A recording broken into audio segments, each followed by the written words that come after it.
Namo tassa bhagavato arahato samma sambuddhassa. Namo tassa bhagavato arahato samma sambuddhassa. Namo tassa bhagavato arahato samma sambuddhassa. Buddhang dhammang sanghang namasami. So this is session 8 of the Sutta Studies Range Retreat 2024. And now it's the advanced session. So we're on to the I could say the primary theme of the Buddha's teachings, the whole nature of, ideally, beyond I-making or realization of no permanent self. The main purpose of the Buddhist teachings, I would say, is to, and I would say with all religions actually, is to guide people to the realization of selflessness. Religions differ in the way that the techniques they use, the methods they use to guide people in that realization. So the Buddha was quite, you can say, uncompromising, I would say anyway. He pointed out right at the very beginning about the importance of realizing no permanent self. Mostly referring to it using the Pali word anatta. And this is it's a very direct, to directly translate it, literally means no self or non-self. There's atta, is the self, and then anatta, an is a negative. So anatta. But, and if it translates as literally as no self, I've noticed myself that many people are very confused by this because it's sort of, say, counterintuitive. I got a self. I mean, there's no self here. I mean, here I am. I got my passport with my picture on it, my name on it. Here I am. It means no self. But what the Buddha was really pointing at, I would say, is that he's trying to point out there's no permanent self. You can say there's a sense of a self, but it's not permanent. Basically, the Buddha began to investigate the nature of self, which was, maybe you can say, it's the general approach from all religions, trying to find the ultimate truth of yourself. Who are you really? What's the ultimate source of reality, of truth? So in India at that time, they called it the Atman. In Sanskrit, Atman. So it was a common understanding. Here in the West, you might say, I guess they use the word sometimes, not so much anymore, but the word soul. The ultimate essence is your soul, right? People still believe that your soul survives the death of the body and goes to heaven or hell afterwards. Yeah? I hope. I hope it goes to Nibbana. We don't just mess around with heaven. We're going to go even higher to Nibbana.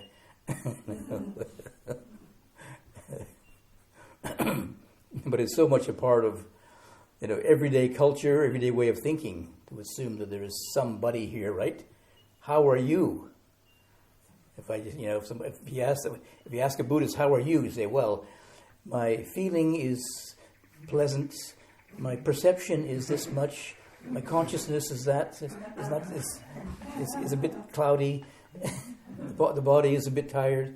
My sankhara is a bit confused.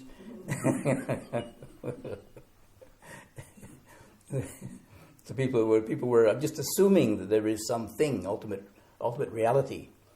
But a Buddha's investigation with his profound meditation practice, he noticed something different.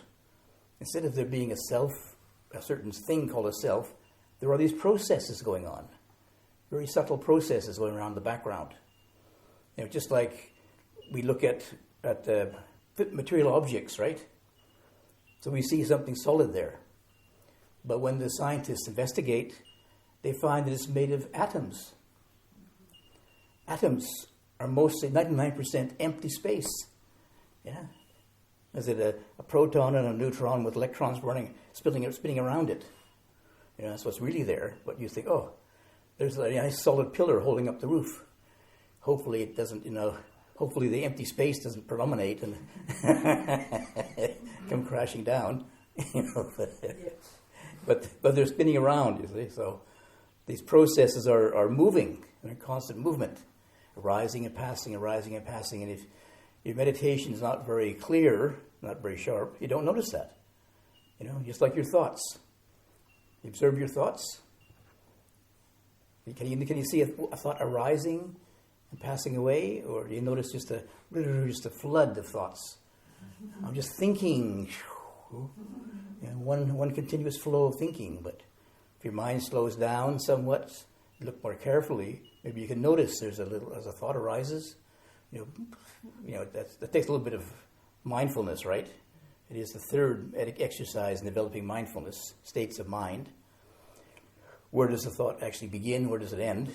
It's a bit unclear, but you need to notice a little bit more how these are one thought, and then a memory, and a thought, another thought, and a feeling, and a memory, another thought. And by now you noticed, right?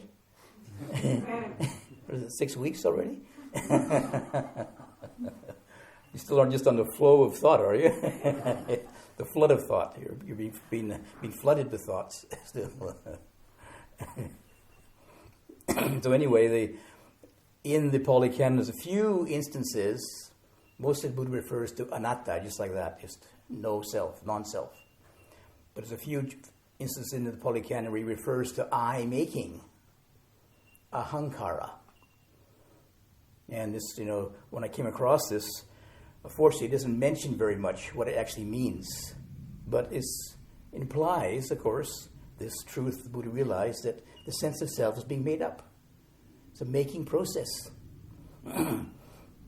So I found that myself more useful to reflect on that than just say no self and then be a bit, right, okay, got to qualify this. Here I am with no self. But if we look, I understand it in the sense that the self's being made up. Okay, I can see that. There are certain aspects of the self. And, I think it's more in tune with how it actually works, how the sense of self works. It's being developed, and it's sometimes and of course it's always changing.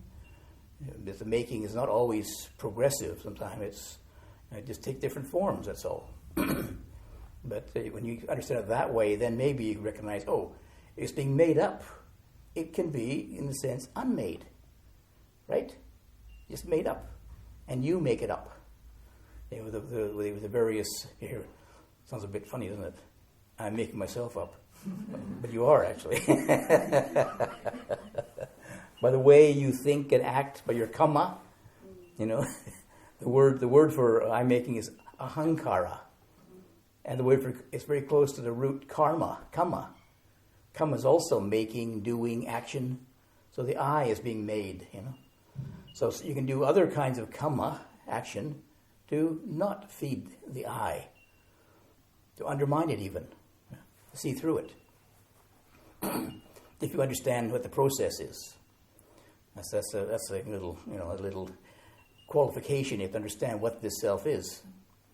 And most of the Buddhist teachings, they follow the pattern as the Buddha introduced with the Four Noble Truths. What is it? How does it arise? How does it pass away? And what's the path to the passing away of it? The cessation. So most of the references in the Pali Canon to I-making were actually in the context of what is the cessation of I-making? Very helpful. Right? It's the cessation of I-making. So what's the path to awakening then? So, but in order to understand that, you have to go back to what is the I first.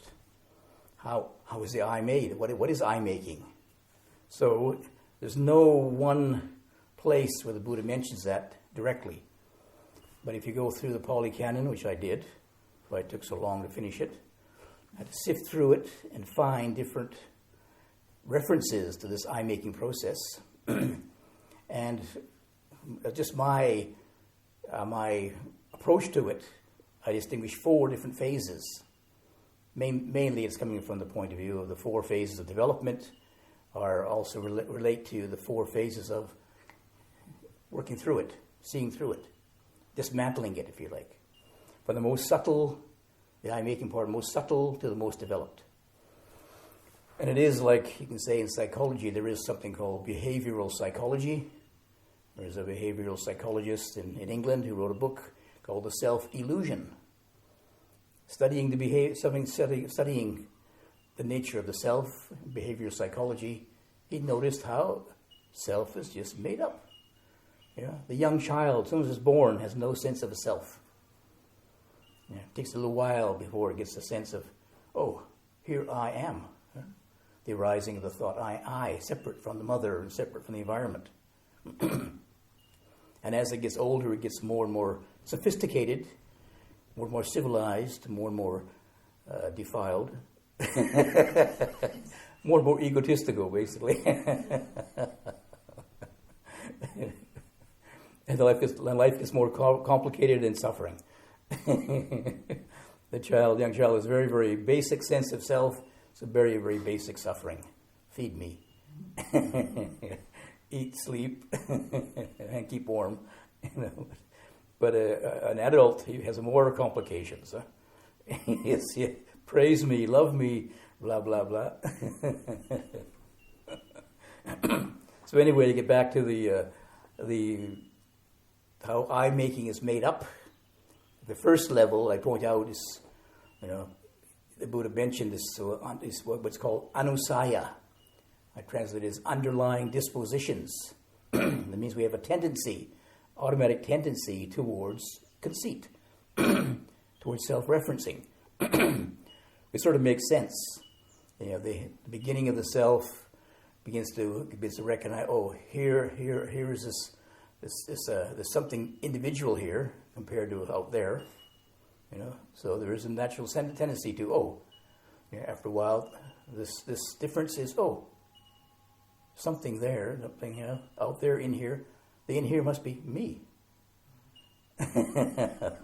Here I am. But the Buddha recognized that there is these underlying dispositions to tend to conceit. Just the nature of how the human mind and body develop. And what it means is, to understand that, is that one of these underlying dispositions is to ignorance.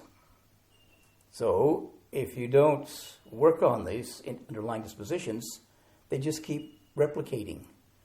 They keep you bound. If you don't bring some wisdom into your life, the ignorance, underlying disposition to ignorance increases, you become more ignorant. You become ignorant of your ignorance, which where most of us are at right now. Huh? We're ignorant, we don't even know we're ignorant. And we're so caught in our conceit, we don't recognize that we're conceited. What? Me? Conceited? Not me. I'm so humble, right? Yeah. Anyway, it's just a tendency which is there, so we have to watch out for it. There. That's the first level, which is really underground, it's underlying, you see. And from that, when the development increases, it becomes more sophisticated, the next stage is the rising of the thought, I am. And this arises from basically, to simplify it, basically arises from sense perception, sense contact. And there is visible objects outside. Then there is the sense organ, the eye, sees the object, and then then you may hear a little, if you're very careful, listening very carefully, you hear a little voice in the background. There is this eye, this picks up the data of the visible world, and they're seeing. That's correct. And then there is also a subtle feeling, very, very primal feeling in the background. And then a little voice says, oh, I am seeing. Not this eye. This eye, ego eye. I am seeing. But as the Buddha said, it's just a conceiving. It's a concept, an extra concept that rises in your eyes, an idea. There is seeing going on, and since we have the disposition to be conceited, well, I don't say, oh, there's seeing going on, it must be you. No, the seeing is going on, must be me. That's the normal assumption, huh? But of course, it's incorrect. It's a concept, a misconcept actually, misconception. But it works, conventionally speaking. When you can see something and you recognize what it is, then you can decide whether I like it or don't like it, and I want it or don't want it, and whether it's dangerous or not or whatever. Yeah. Then your life gets more and more complicated. If you stay with the seeing, no like or dislike, close your eyes again, back to meditation. Equanimity. No more stories. Very simple. But most of the time it doesn't work like that, quite like that. No. So that's the second stage, is the rising of this thought of I, and it's possible to observe that. If you're being mindful, say example of your thoughts, states of mind, just see if you can observe this rising of this I thought, I this, I that. Yeah, I've tried that a little bit, and boy, there's a lot of I's there. Oh my goodness. All through the day, I'm this and I'm that and I'm the other, and I like this, I like that. Oh my gosh. And then it's only got one name on my passport. But there's so many I's arise. I have so many different names, different feelings, different moods, my goodness. That's the real reality, not just the name on the passport. Even if you could look in the mirror often, just in the course of a day, you have many faces, huh? Smiling and frowning and confused and interested and but only one picture in your passport, right? Yeah. Hopefully it's a good one. We're not even allowed to smile anymore, are we? No. Be equanimous. They can't tell who I am, if I'm happy or sad. So then when you get to the customs, they say, "How are you?" Because I can't tell from the photograph. No. Actually, you don't even meet any people anymore. You just put machine the machine photographs you, doesn't it? Yeah. So anyway, there are 7 of these underlying dispositions, besides conceit, and they very, very closely align with what's called the 10 fetters.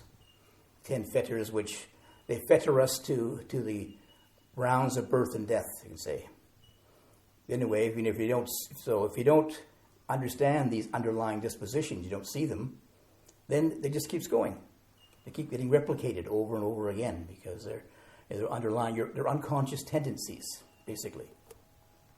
So your unconscious tendencies just keep, whirling you around through different existences, different forms of life. Then, and there's of course most of them are not very positive. Craving, desire for the sense realm and conceit and restlessness. That's a fetter too. But anyway, once we begin to understand them, that's we can see them and then not feed them. By not feeding them, we don't feed the I-making process. So that's a fuel for I, making more I's. And we got enough already. And then the third stage, just for convenience, after the I arises, then it looks around for something to identify with. It arises with sense, I'm seeing. Well, what is I that is seeing? Is it my memory? Is it my particular states of mind? Is it my feeling? And very, very basically, the Buddha puts it down to the 5 basic sources of attachment, the 5 groups of grasping. There is also, he also points out quite often about the 6 senses, identifying with the senses. If you're seeing, hearing, smelling, tasting, touching, that's how we interact with reality. And And then there is behind that, of course, there is the processing of that information.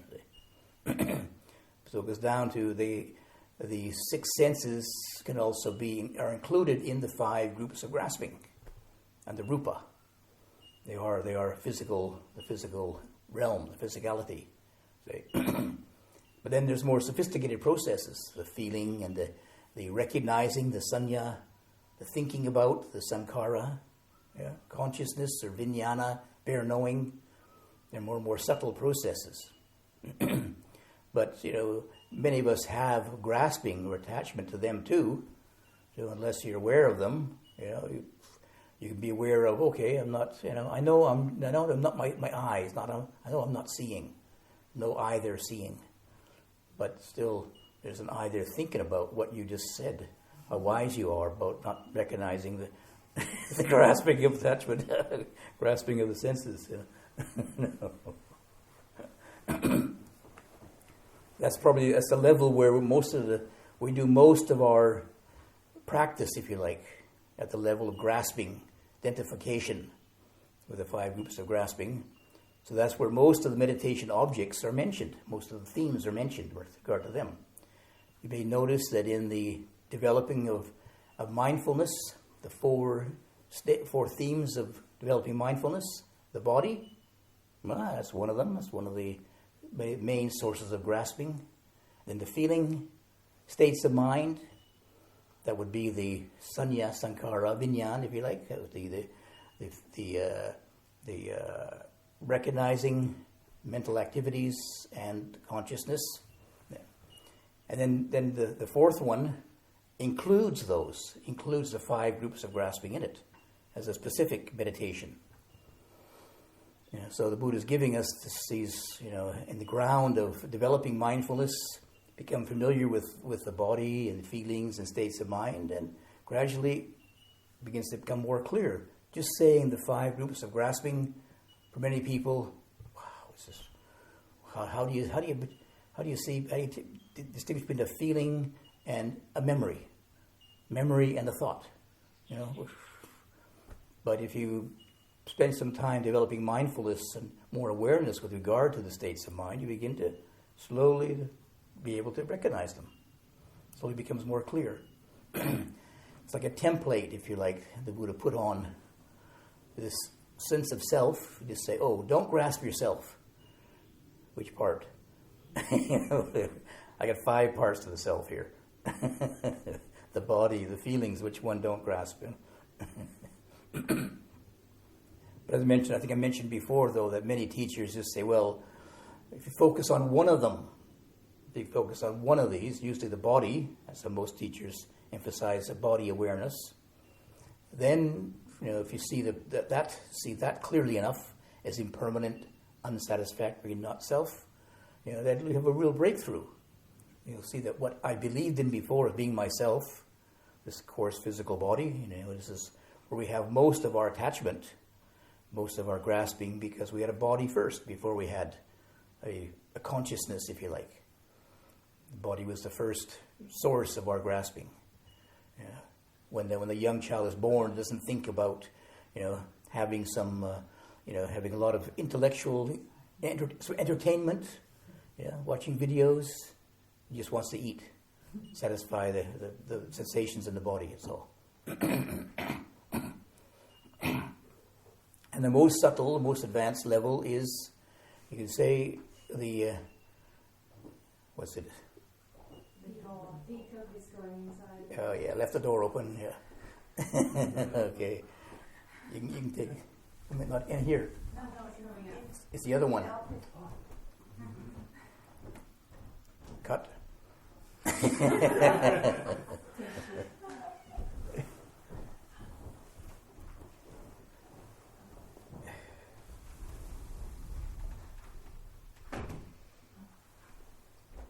So the most advanced level of development of self is self-views. After there is some identification, then we begin to have ideas about it or views about it. For example, identifying with the body and, is this body eternal or not eternal? Will this body last after the death of the body? You know, what'll survive after the death of the body? You know, I would say in general, there's two kinds of self-view. There is, maybe you can say, is conventional self-view, which is, you know, you can say it's more socially involved or personal. Oh, am I beautiful? Am I ugly? Am I intelligent? Am I not? See how many eyes are in there? And how can you really tell? You know, depends how many followers you have on your social media, right? All that tells you is how best you can sell yourself, really. So you can't believe that either. So the personal ones, you know, where do I fit into the kind of social scale, I guess, if you like. But for some people, they can get really obsessed with that. They build up a whole sense of a self. You know, and most of it's, it's a persona. You know, just presenting their self. You know, so you're feeding the self again, sense of self. And then there is the existential ones. Will there be something? Will part of me to survive after death of the body? You know, where will I go, to heaven or hell? You know, again, lots of I in that, isn't there? The Buddha suggested those are just wastes of energy. You're wasting your time. It's not a helpful use of your brain power. Think of those things, because a lot of them, you know, if sense of I is a concept, then what am I? Even a bigger concept, isn't it? It can be more fancy fairy tale. Will I be fancy? How does the song go? Will I be handsome? Will I be rich? Que sera, sera, isn't it something?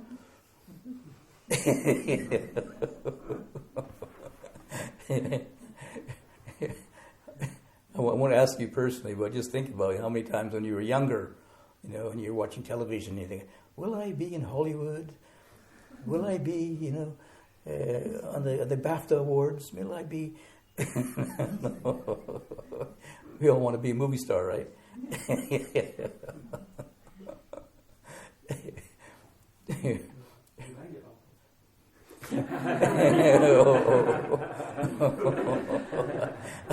I don't think I'm a star.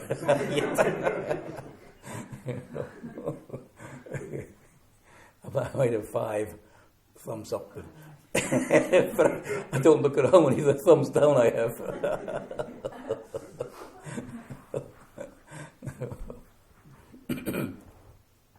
So anyway, we understand now how this sense of I-making is what it is actually, and perhaps we can now work backwards. And of course, first of all, I would suggest at the most coarse level, just to try and be aware of all your self-views. And I tried to do this myself. I think probably it's a meditation I put in here too in the book. Just to try and be aware of just how many times you think about yourself. Will I be this? Will I survive?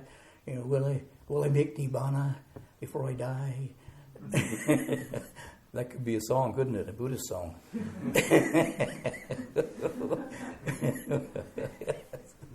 It's not about being, will I be rich or famous? Will I make Nibbana?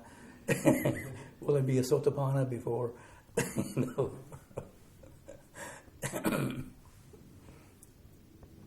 But if you can observe your thoughts, maybe you notice some of these, you know, underlying, and probably there is some basis to it. Yeah, there's, you know, basically insecurity, you know, but, you know, basically the sense of the self is, as the Buddha said, is a concept, just an idea. So it has no reality in itself. It is a phony. So of course it's insecure. Because it has no basis in reality other than a thought. Just a concept. When you realize that, then you don't take it so seriously. You know, will I be famous? Will I be rich? You know, so what? Of course, it makes a good movie maybe, but does it really help me in life? You're sitting there thinking about it. I remember when I was a student at university, and I had this courses to finish, you know, and you had to in order to graduate, you need to do 4 years of study, and then, I would be spending most of my time sitting there looking at the book and thinking, well, when I finish, I can be this and I can be that and have this job and that job, and you haven't finished yet, Read the book. But then again, the thoughts go off again to the future and back to the past, and it's so hard to stay in the present moment. Yeah, that's when I realized I need to do some meditation. And when I tried to do some meditation, bring my mind to the present moment, it was so painful, better to read the book again. Just read about it. Pull down my book on Buddhism and read about it rather than do it.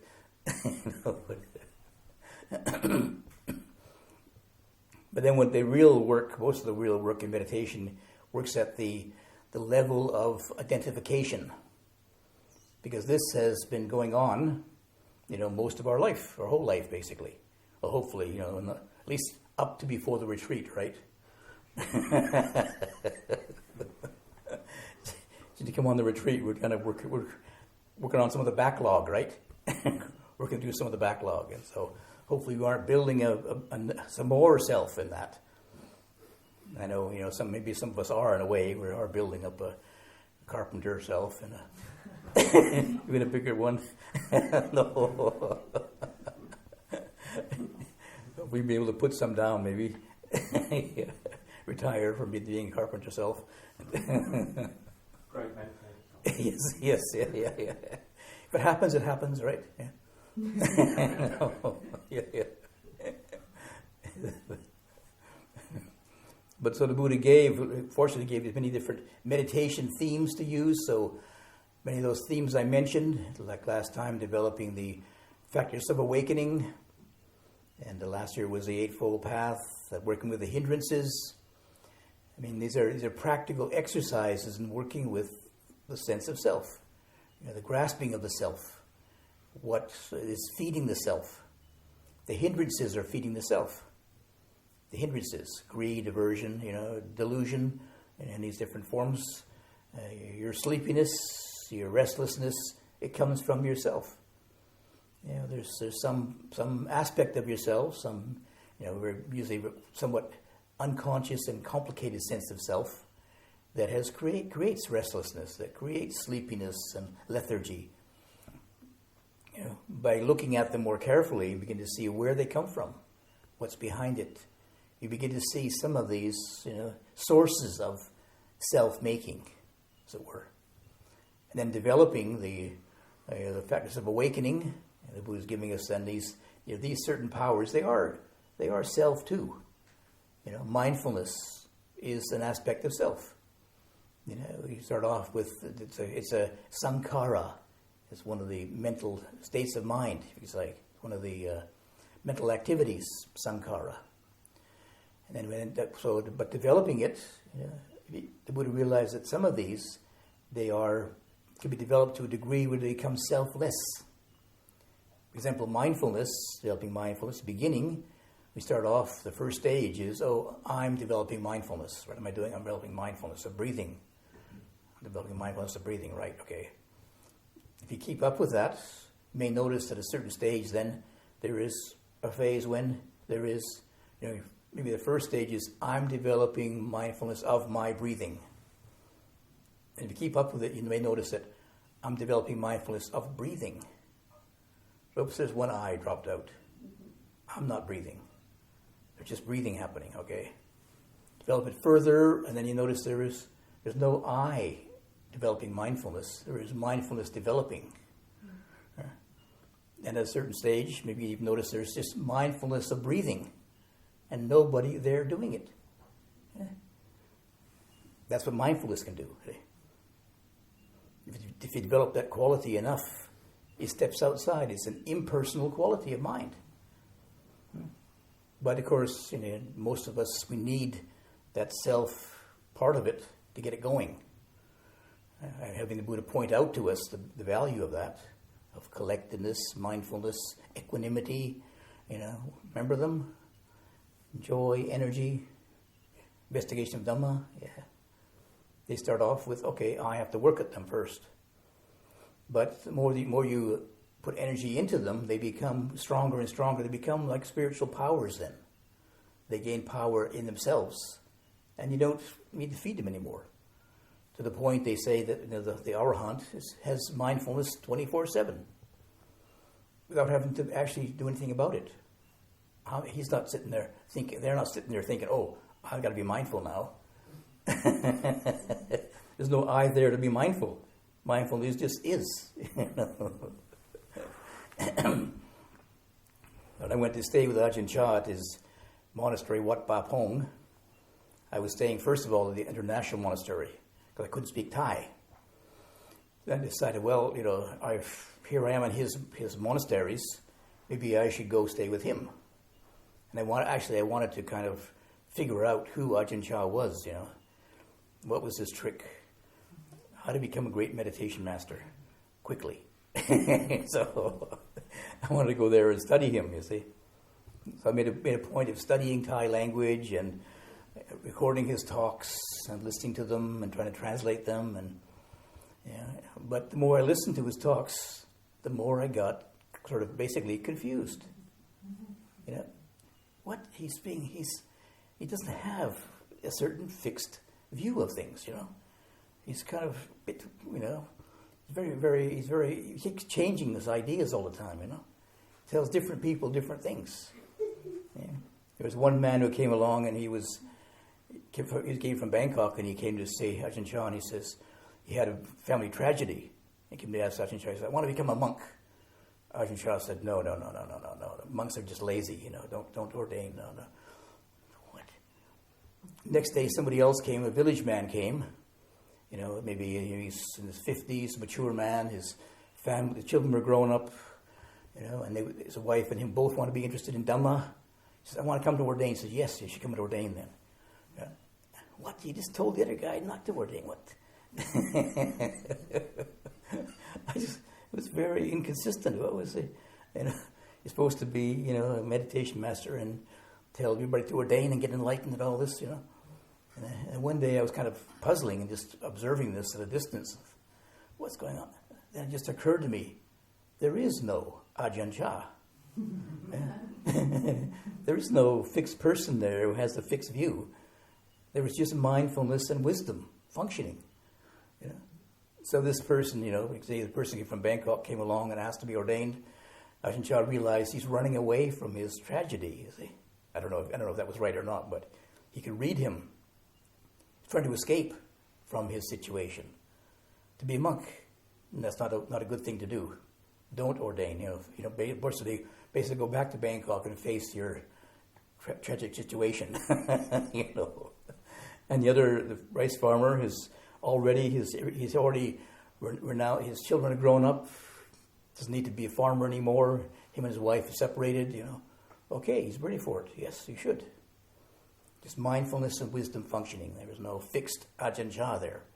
You had to say this or say that. And realized, oh my goodness, I was approaching it always the wrong way. Here I am going there to meditate, to get enlightened.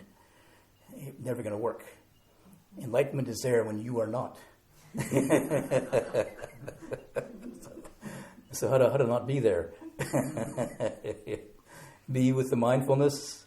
Be with these other qualities, the factors of awakening. Be with joy and energy and collectedness and equanimity. And when those qualities are present, then you are not. Those are selfless qualities. Yeah? So just like, it's like one of the emphasis was you can't make enlightenment. You just get out of the way. That's basically. Let enlightenment happen. So the more you notice these particular tendencies of the I making, the I coming up, just don't feed it anymore. Just don't feed it. Yep. Recognize it. Oh yes, yep. There's a sense of I there. Okay, don't go with it. Don't believe in it. And after a while, it begins to quiet down. Then, and you don't keep feeding it some more. There's no more I making, not being made anymore. It's just being not fed anymore. You can say not being fed. So it gradually just starves, I guess, and it fades away. But you need to be quite vigilant, because this happens at different levels, of course. You know, there's the view level, there's the identification level. You know, I think, I feel. You know, it's only a feeling, only a thought. You know, but some people, they can get really quite caught up with their thoughts, right? I believe, you know, and I will prove that I believe, and it's only a thought.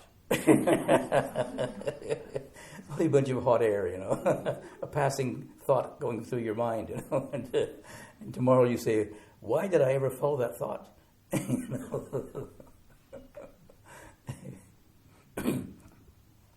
But it's also, like I say, it's at different levels, and so, I mean, sitting down to the really subtle level of the underlying disposition. So unless you're really, really vigilant and very, very alert, you know, these tendencies keep creeping up. So that's why, you know, especially being more mindful, muchly mindful of the subtle levels of bodily expression and feelings and states of mind. You know, these sense of self creeps out, sneaks out at different levels. You know, if you see it creeping out, let me know. Huh? You can see it better than I can, maybe.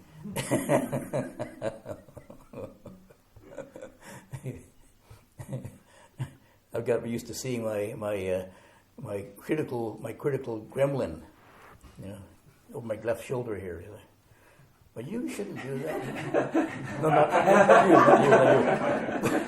I can't say right shoulder because the Buddha's on the right, right? So, it's on my left shoulder. So. You shouldn't do that. You shouldn't do this. Yes, I hear you.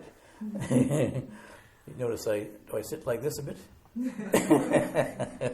It's not just this part of the robe here on this heavy shoulders. It's my critical gremlin here, sitting here. But I can recognize it more often now. Yes, I hear you. Yes, yeah. Go back to sleep.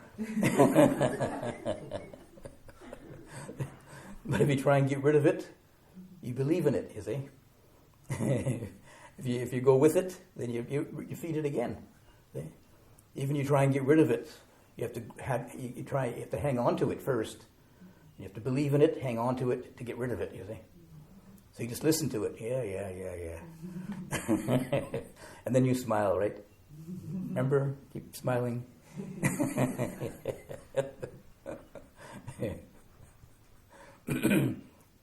So in this book, I'll give you the short version so far, but maybe I can go into more detail later. But there's many different meditations the Buddha gave. Fortunately, you know, the Buddha recognized he was teaching for 45 years, and so he was talking to a lot of different people who had different issues, who had different levels of experience. So it was very valuable for us because when they're recorded, then maybe you can recognize some of your issues or some of your, you know, particular interests maybe in some of these meditations. And basically, the meditations about identity are pointing at impermanence, unsatisfactoriness, no permanent self. So, for example, most of the meditations are on about impermanence. You know, as I mentioned, with mindfulness, observing the arising and the passing away. Besides noticing the breathing, but also, not just the breathing, but turn your attention to the arising and the breathing, passing away. The different postures of the body, how the postures begin and how they end. The feelings arising, passing away. Thoughts arising, passing away. Many times we can get so fascinated by the thoughts, for example, or the feelings, we forget to step back and observe the process involved in it.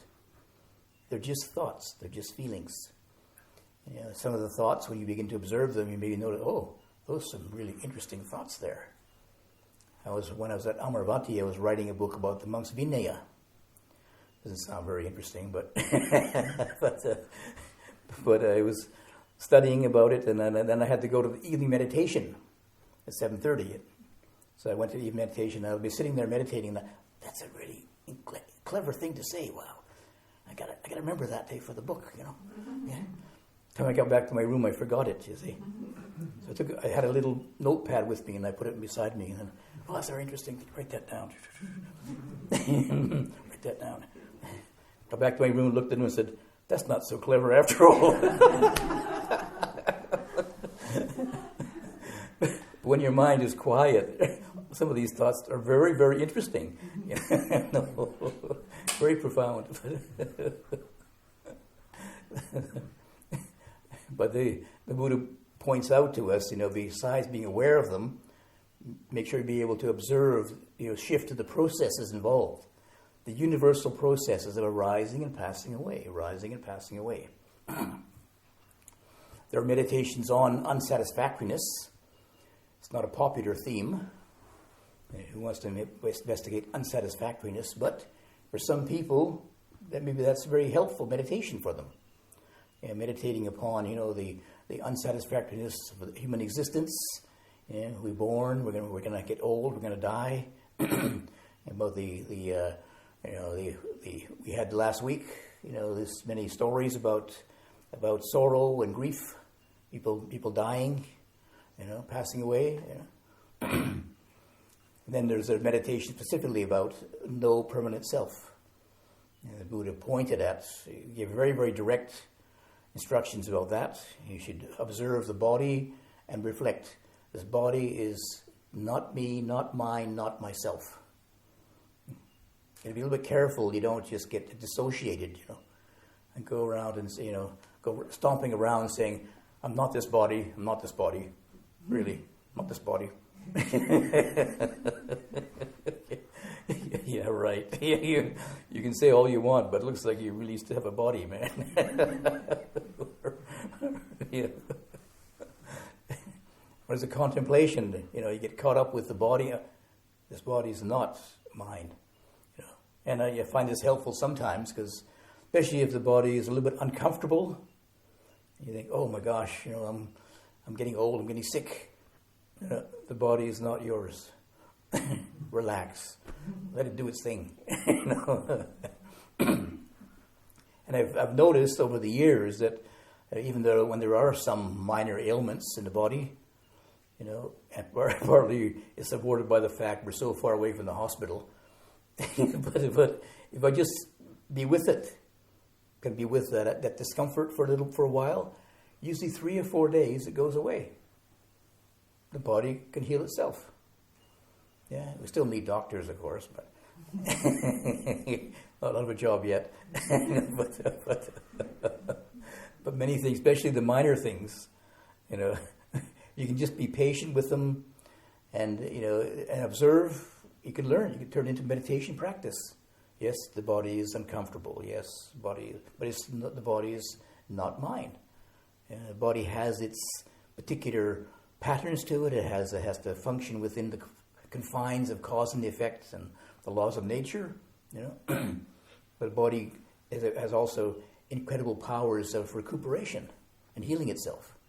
Once you can relax with it. Most of us as soon as we have some discomfort, we get tensed up. The blood circulation is constricted, contracted.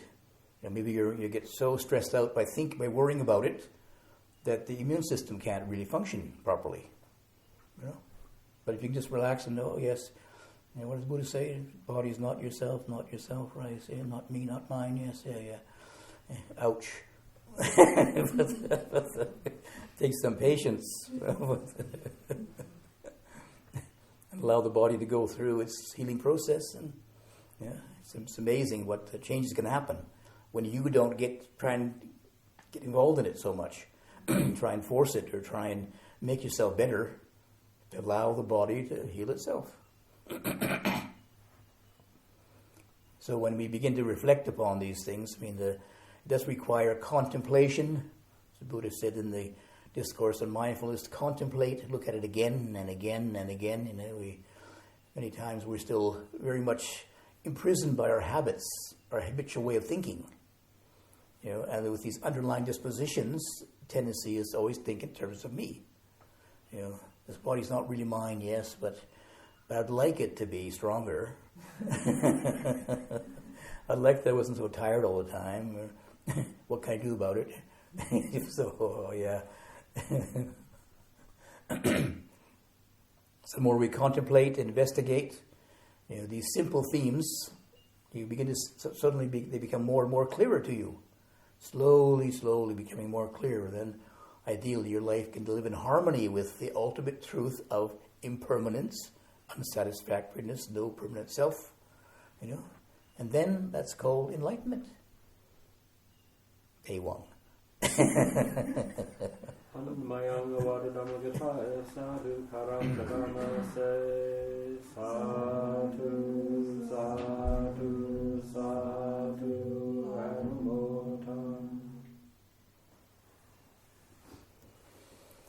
So, any questions? They're all in the book. The answers are in the book. Is past karma the cause for the predisposition towards eye-making? Well, it's hard to say. I mean, the results of previous action, kama vipaka, the Buddha said, basically is one of the unknowns, unknowables. Yeah. But I would just say, even in this life, I mean, it's just it's part of the psychology of a human being, psychologically speaking. The young child is born, and then it's very, very vulnerable and very insecure, and it's earth to think in terms of got to look after myself. I mean, very, very subtly. There's no thinking process, no conscious thinking process. It's just the survival instinct, if you like. Yeah. And it's just the way it develops. You can see it in terms, I would say it in terms of developmental psychology. Yeah. And the young child doesn't know, it has ignorance, right? But the whole phenomena is runs on cause and effect, that there have to be, previous causes for something like that to arise. I don't think to be. I mean, it's just the nature of, how things develop. It's like the four elements, the four elemental qualities. They have their natural, laws of nature, if you like, the dhammas, the laws of nature. That's the way it is. So I mean, when it comes to the making part, the I making, the karma part, then there's cause and effect.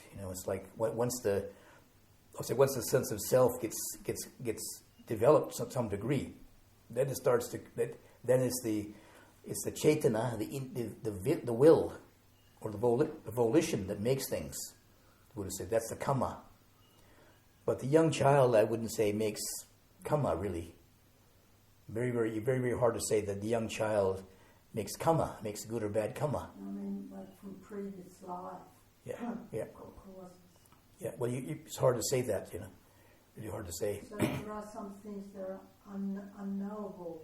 Yep. Just like the first cause. Yep.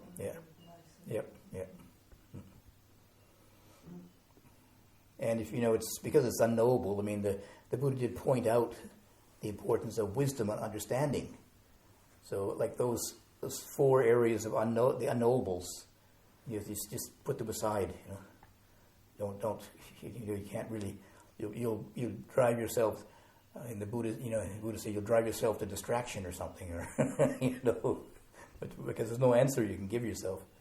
I mean, people do give an answer. They say, "Oh yes, I'd like to have an answer. Oh yes, my sickness today is due to past life. When I was a frog, or something other." No, well, hopefully something better. I was Cleopatra, right? Or Napoleon or somebody great. I mean, how many people have been Napoleon already? Why can't somebody think about being a frog?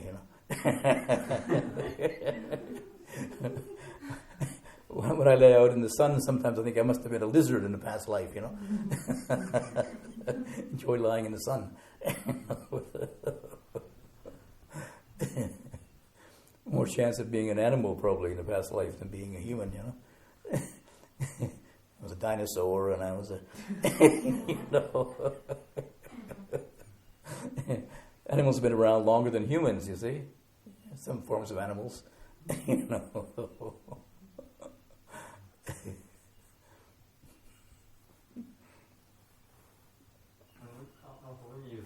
grasping means like grasping, Yeah. and you sort of attaching to the ideas of body or the ideas of parts of the mind or something, grasping in terms of trying to latch onto something to make yourself feel like you are something. Yeah. Building yourself up by Yes, yeah, it is, yeah. grasping phenomena or whatever. Yep. Yeah.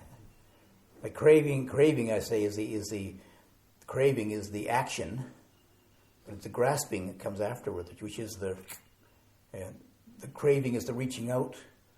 I would like that, and then there's a grasping of it.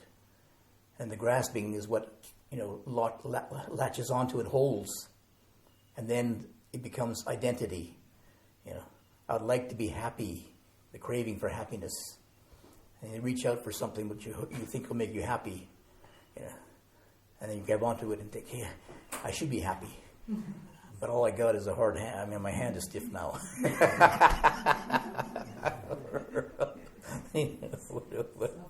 Because this is all just ideas and thoughts and images and hopes and all this, Can you really grasp happiness? I mean, the more you try and grab happiness, the more you kill it, right? It becomes hard work, and then it's desperation then. If they let happiness be, the joy has to be, it just has to be, you have to let it go, and then it floats free then, The harder you try and hold on to it, the more you kill it. When I was in Switzerland, I used to talk about it in terms of it's like the butterfly complex. Butterfly, Joy is like the butterfly. And you want to hold on to it, and you grab a hold of the butterfly, grab it. What do you get? Squished butterfly. You have to let the butterfly go in order to enjoy it, because it flutters by. Hard for us to recognize, though. Yeah. Sticky fingers. Yeah, sticky fingers.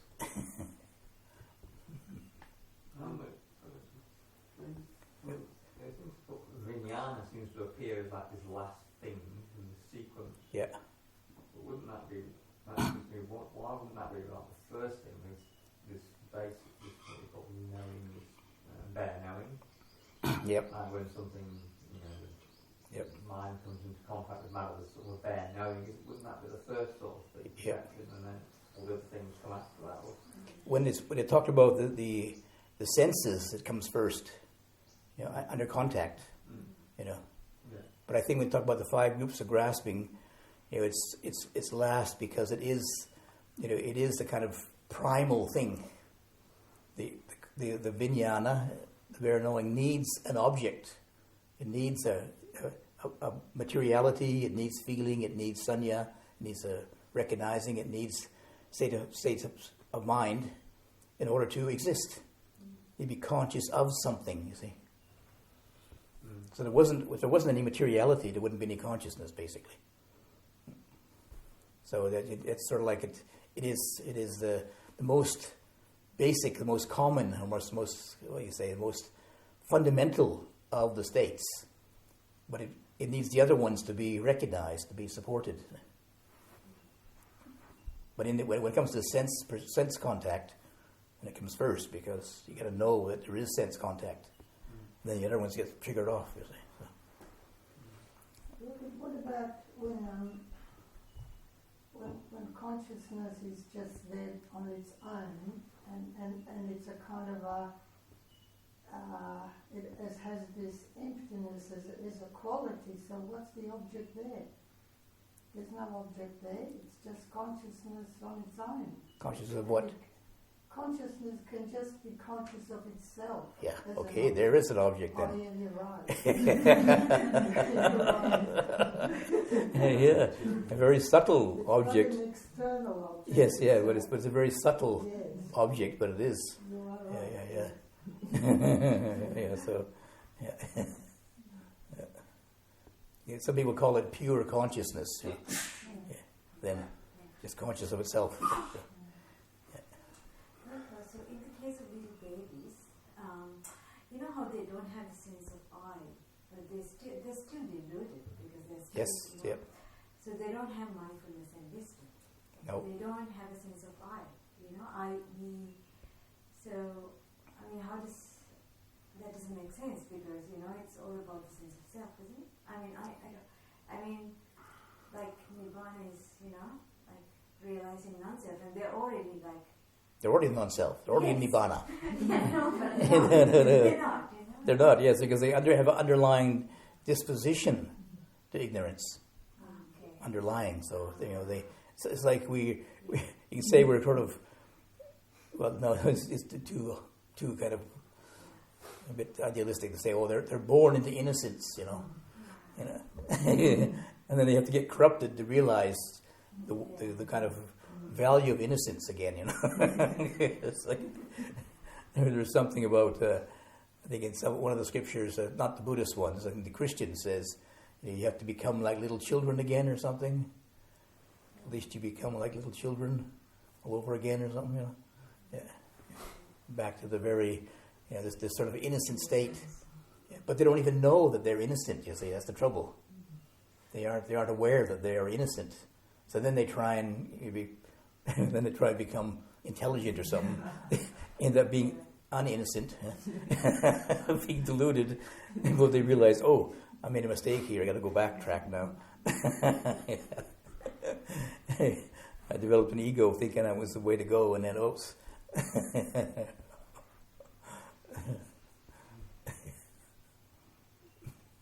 Yeah, you can't. There is a psychologist point out, he's a religious teacher, I think, he pointed out what he called the pre-trans fallacy. You say that some people in spiritual practice, they misunderstand, they misinterpret in the spiritual practice supposed to be a transpersonal experience. Well, they misinterpret it as being a pre-personal experience. So they just kind of become a bit dull and bliss out, for example, like maybe the baby in the womb or something, you know, having this oceanic bliss experience. But it's a pre-conscious, a pre-egoic experience, not a transcendent one. You see, there's no awareness in it, no mindfulness in it. It's just that kind of blissing out state of, you know, like dissolving yourself. Like the baby doesn't have a self, so it's got this kind of pre-conscious, pre-self experience. You know, but in spiritual practice, it's to transcend, you know, to go beyond the self. The self is still there, but you've gone beyond it, you know. But the child has no self, so it doesn't even know it doesn't got a self. but it's got to seem very nice, oceanic bliss. But you got to come out of it again, back to yourself again, clunk, eventually. I think I get what you mean. Like, for example, like if somebody's enlightened, they still have to go back to, you know, their decisions, you know, keep Yep. So you just have to, if somebody else who's Ajahn Chah, then somebody has to be responsible. Yep. You know, like, so, Yep. I think that's what you mean. But they're always mindful with having that wisdom. Yep. They have transcended that, but they still know what the condition is. Yep. They still know, you know, when self begins the self qualities, like one of Ajahn Chah's teachings, which is a little bit controversial at the time. Yeah. He was giving this talk, and then he made this statement, and I think maybe at the time I think I heard the talk, and it was a bit strange, you know. But then I recorded it and sent it to another monk, a Western monk, and we listened to it together one time. And then Ajahn Chah was speaking in this talk, and we both kind of stopped and, what did he say? Play that again, please. And then he said, you know, the people think that the Arahant has no greed, aversion, delusion, he said. But I think they do. They have greed, aversion, delusion, he said, but nobody there to grasp them, he said.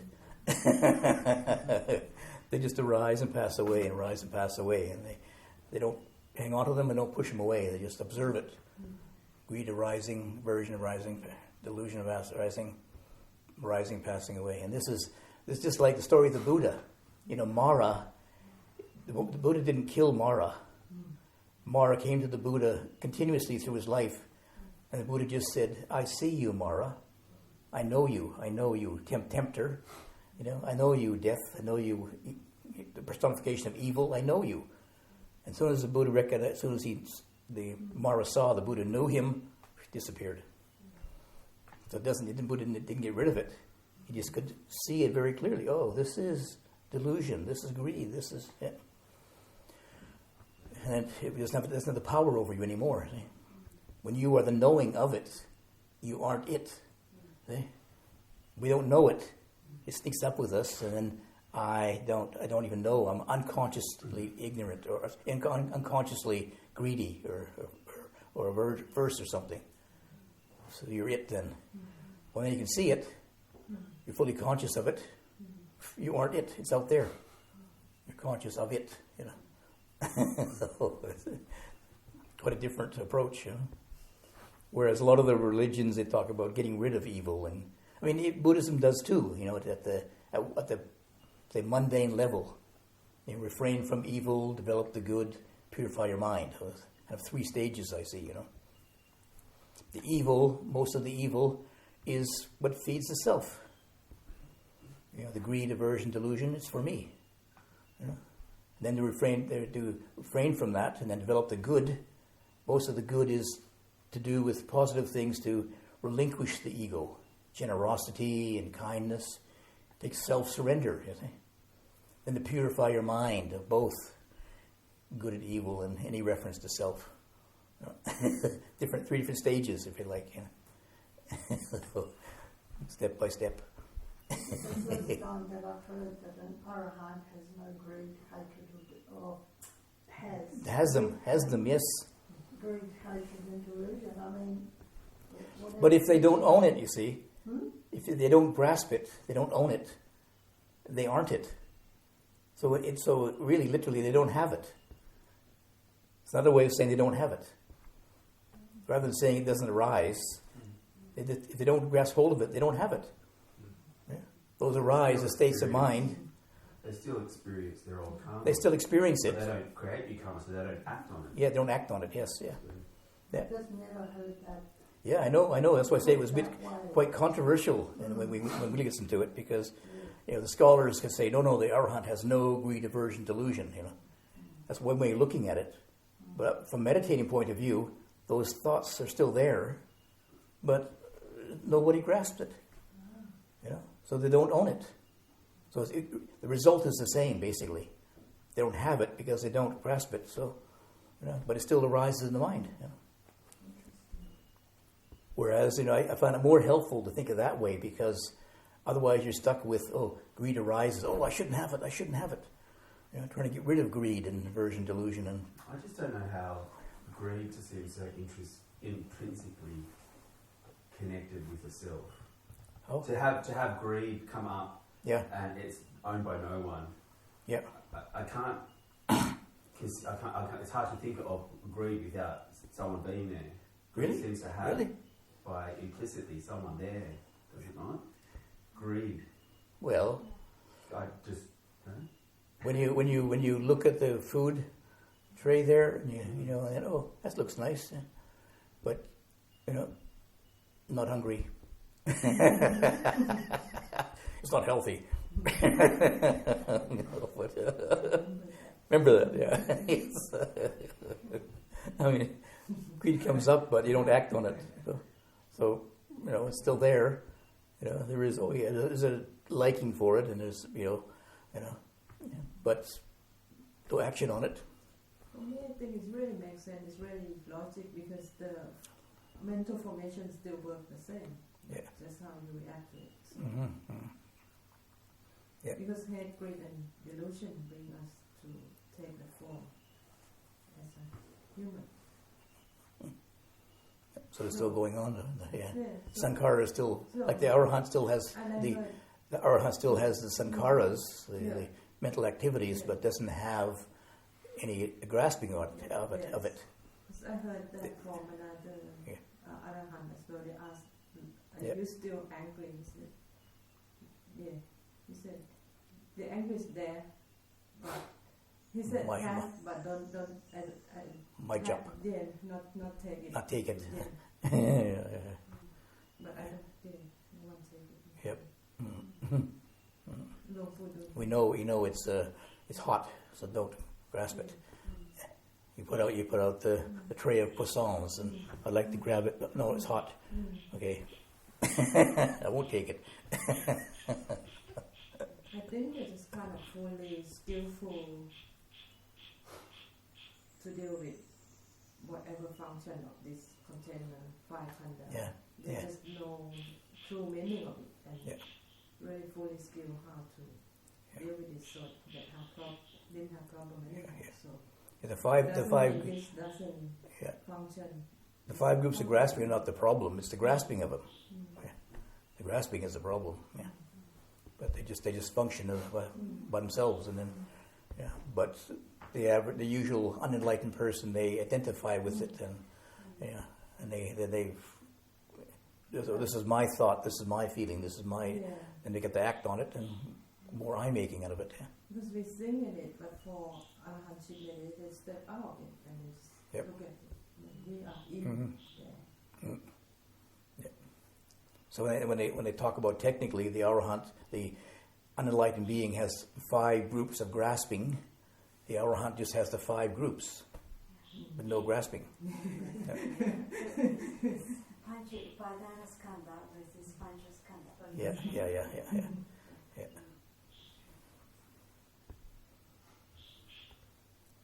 So we can still be alive, but just don't grasp it.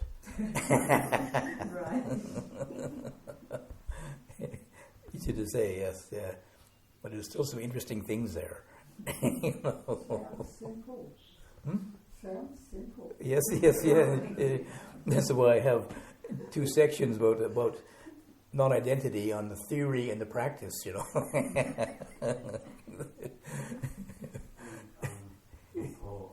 The realization of impermanence, what effect does that have on wrong views about innate self? So, if you had a realization of impermanence, Yeah. would that destroy the self? It depends how deep the insight is. That's the thing, you see. Yeah. I mean, we all intellectually know about impermanence, right? Yeah. Look, the weather's changing. You know. Yeah. Right. Yeah. But when you can really bring it home, dears, this body is out of my control. It's rising, passing away all the time. I mean, ooh, wow, spooky, you know. This floor could open up and drop me into it, you know. Your mind is changing all the time, and you have minimal control over it, you know. So wow, careful what you think. You know. I don't think the process going Yeah. Yes, yeah. Let the mind go on thinking without you, huh? Just don't record it. For in some of the scriptures, it mentions about the first awakening for people. You know, they just have this insight: all that arises passes away, and then it was so deep, the profound insight. Oh my goodness! And then they were enlightened at first level of stream entry. There was no mention of no self, no permanent self. But I mean, if you really see impermanence, then you realize there's nothing there which you can call a self. So it kind of, and it's they kind of go together then, if it's deep enough. Yeah. Well, that's one of the first things that goes away, isn't it? Wrong self-view. Yep. Yeah. In stream entry. Yeah. You recognize there's a view this is a self view. There's the view there is a self. When you're deep inside of impermanence, there's no self to have a view about. It's just constantly changing processes. So, Is there a word for that? The observer or the one who knows? Or what? in yoga, they've got the drashta. It's like the one who sees, the one who knows. Yeah. Well, chit is the mind, isn't it? But Yeah. what's the Buddha have? What's the Buddhist say around it? Well, in the Thai language, I mean, the word Buddha means the one who knows. Buddha. It means the one who knows, literally here. So, or the knowing, I would say, the knowing. There's no one there either. No one. There just is the observer, is the knowing. Yeah. Yeah. I think with mindfulness, you develop mindfulness, and it comes to a point where there just is the observing. No reference to me observing or me observing anything in particular, just observing. You know. And is that what the Buddha means? Yep. Yep. The observing. Yep. The one who knows, I mean, literally knowing. Buddha is knowing. Yeah. Yeah. So they use that sometime in the Thai language. They say, Puru, the one who knows. You know. So be the knowing. Be the knowing. Yeah. Safe place to be.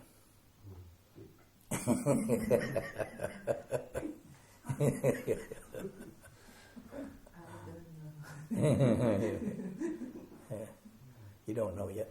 Okay, not the knowing yet. Huh? Yeah. Okay, enough. Yeah.